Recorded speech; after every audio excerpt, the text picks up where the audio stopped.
ចំពោះពេលវេលានៃការបួសខ្ញុំប្រកាសអាត្មាភាពនិងគណៈគ្រប់គ្រងវត្តបានកំណត់ពេលវេលាហើយគឺនៅថ្ងៃទី24 25 ខែមករាឆ្នាំ2026ខាងមុខនេះត្រូវនឹងថ្ងៃ6កើត7កើតខែមិញការ9នេះគឺក្នុងមួយព្រះអង្គត្រូវចំណាយអស់$65មានថ្លៃស្បង់ជាពរហង្ស័កវត្តពន្ធចកេះវត្តពន្ធទ្រូងមានបាតមានឆាត់ហើយមានចង្ហាន់នៅក្នុងនឹងទៀតមានប្រកេនប្រឧបជាទូលព្រះបង្គំខ្ញុំព្រះករុណាសូម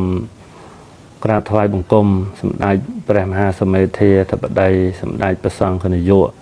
នៃប្រជាជាតិកម្ពុជាជាទីគោរពសក្ការៈដ៏ខ្ពង់ខ្ពស់ទូលព្រះបង្គំសូមនមស្ការក្រាបថ្វាយបង្គំសម្ដេចព្រះសង្ឃនាយករងសម្ដេចជាអម្ចាស់គ្រប់ព្រះអង្គនមស្ការព្រះថេរានុថេរៈគ្រប់ព្រះអង្គក្នុងពុទ្ធសាសនមណ្ឌលនេះសូមចម្រើនពរដល់ពុទ្ធបរិស័ទទាំងក្នុងប្រទេសទាំងក្រៅប្រទេសជាទីរាប់អានដ៏ជ្រាលជ្រៅក្នុងពធក្នុងឱកាសនេះទូលព្រះបង្គំខ្ញុំព្រះករុណាអាត្មាភាពភិក្ខុផិនវុធីជាប្រជាធិការវត្តប្រាសាទនាងខ្មៅជំនួសឲ្យលោកគ្រូបណ្ឌិតជួនកកដានិងលោកអាចារ្យគណៈកម្មការប្រសង់ជាគណៈគ្រប់គ្រងវត្តដើម្បីបានទូលថ្វាយទូលប្រគេននិងចម្រើនពរតេតងអំពី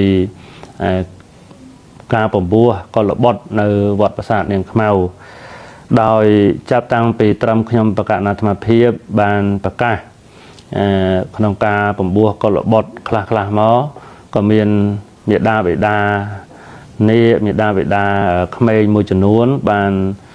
ទូរស័ព្ទមកដើម្បីសុំឲ្យក្មេងមករៀនធម៌បួសហ្នឹងបន្ថែមទៀតក៏អញ្ចឹងទេដោយពេលវេលាកំណត់រួចហើយដូច្នេះខ្ញុំប្រកាសអាត្មាភាពសូមប្រកាសចម្រើនពរនិងជម្រាបជូនថា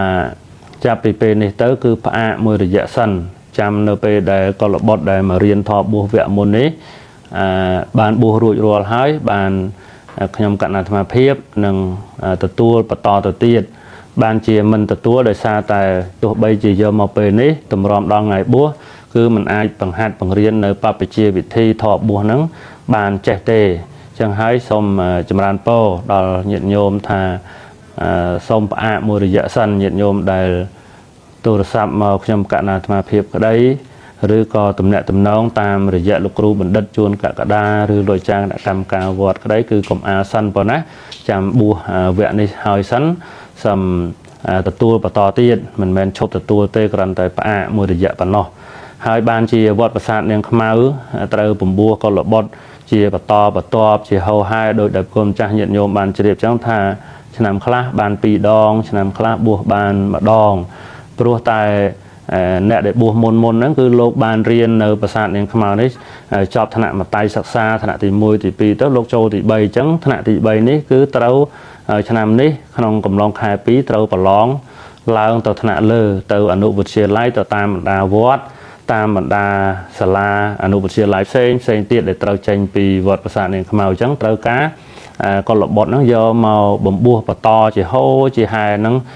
ឲ្យបានរៀនសូត្រហ្នឹងដើម្បីដំណើរការពុទ្ធិកសិក្សានៅវត្តប្រាសាទនាងខ្មៅអញ្ចឹងទេសូមទូលប្រគេននិងសូមចម្រើនពរដល់ញាតិញោមទាំងអស់បានជ្រាបអញ្ចឹងថាសូមផ្អាកមួយរយៈសិនហើយចំពោះពេលវេលានៃការបួសខ្ញុំប្រកាសអាត្មាភាពនិងគណៈគ្រប់គ្រងវត្តបានកំណត់ពេលវេលាហើយគឺនៅថ្ងៃទី24 25 ខែមករាឆ្នាំ2026ខាងមុខនេះត្រូវនឹងថ្ងៃ6កើត7កើតខែមិញអញ្ចឹងទេសូមញាតិញោមទាំងអស់បានជ្រាបហើយបើមានសទ្ធាជ្រះថ្លាចង់ចូលរួមបំពោះកុលបុត្រញាតិញោមអាចទំនាក់ទំនងមកខ្ញុំប្រកាសអាត្មាភាពតាមរយៈអាសយដ្ឋានលេខទូរស័ព្ទឬ Facebook ឬក៏ Page ដែលមានរត់នៅលើអេក្រង់ហ្នឹងហើយមួយទៀតតាមរយៈលោកគ្រូបណ្ឌិតជួនកកដាឬក៏លោកអាចារ្យគណៈកម្មការវត្តដែលជាគណៈគ្រប់គ្រងវត្តហើយចំពោះការ9នេះគឺក្នុងមួយព្រះអង្គត្រូវចំណាយអស់$65មានថ្លៃស្បង់ជាពរហង្ស័កវត្តពន្ធចកេះវត្តពន្ធទ្រូងមានបាតមានឆាត់ ហើយមានចង្ហាន់នៅក្នុងនឹងទៀតមានប្រកេនប្រអប់វិជាហើយក្រោយពីបំពោះទៅគឺក្នុងមួយអង្គហ្នឹងត្រូវប្រកេន2កាផ្លេដើម្បីបានផ្លាស់ប្ដូរគ្នាអញ្ចឹងញាតិញោមទាំងក្នុងប្រទេសនិងក្រៅប្រទេសដែលតែងតែជួយឧបត្ថម្ភត្រូវត្រង់មកដល់វត្តប្រាសាទនាងខ្មៅញាតិញោមមានសទ្ធាសូមទំនាក់ទំនងមកខ្ញុំកណ្ណាអាត្មាភាពតាមរយៈលេខទូរស័ព្ទដែលរត់នៅលើអេក្រង់ហ្នឹងឬក៏ញាតិញោមអត់ចេះអក្សរញោមចាំស្ដាប់អាត្មាបើមានលេខទូរស័ព្ទ016 555 955បើលេខទូរស័ព្ទនេះជាលេខទូរស័ព្ទរបស់អាត្មាភាពផ្ទាល់ចុងក្រោយសូមប្រគេនបុណ្យកុសលព្រះគុណម្ចាស់គ្រប់ព្រះអង្គជូនពរញាតិញោមទាំងអស់គ្នាបានសេចក្តីសុខចម្រើនជួបប្រទះពុទ្ធពរ4អាយុវណ្ណៈសុខៈពលៈកំបីគ្លៀងគ្លាតឡើយសូមអនុមោទនា